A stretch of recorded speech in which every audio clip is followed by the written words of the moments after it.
O cumio pola sanidade convocado polo alcalde de Pontevedra tivo rápida resposta por parte da Consellería de Sanidade.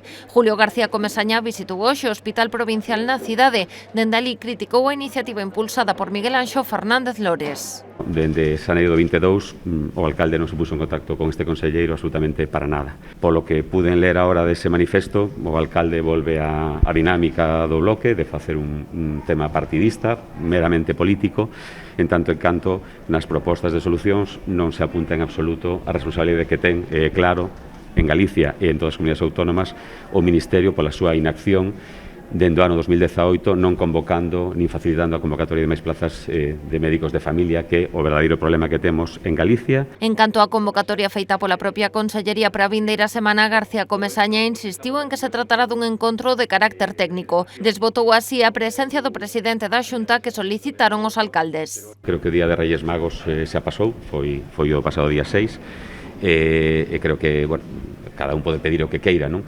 Pero creo que o entorno, eso non fai máis que demostrar o ámbito político destas manifestacións, non? Eu diría que viñera a ministra de Sanidade e o presidente do Goberno de España, postos a pedir que veña o señor Sánchez e explique por qué, despois de 4 anos de ter un acordo do Consello Territorial pedindo formar máis médicos especialistas de familia comunitaria, o este ministerio, ningún dos 4 ministros que pasaron polo ministerio fixo absolutamente nada. E que o titular de Sanidade insistiu en sinalar o ministerio como responsable último da situación actual de falta de médicos. E o que acabamos de ver agora, que os alcaldes do PSOE e do Bloque se suman a esa convocatoria dunha folga política. Bueno, mentras eles sigan no ámbito político, a Consellería de Pontevedra seguirá buscando solucións técnicas e pedíndolle ao Ministerio de Sanidade que tamén cumpla as súas competencias e nos deixe formar a máis médicos especialistas. A última reunión entre os alcaldes da área sanitaria de Pontevedra e o Salnés e a Consellería de Sanidade celebrouse no mes de agosto do ano pasado.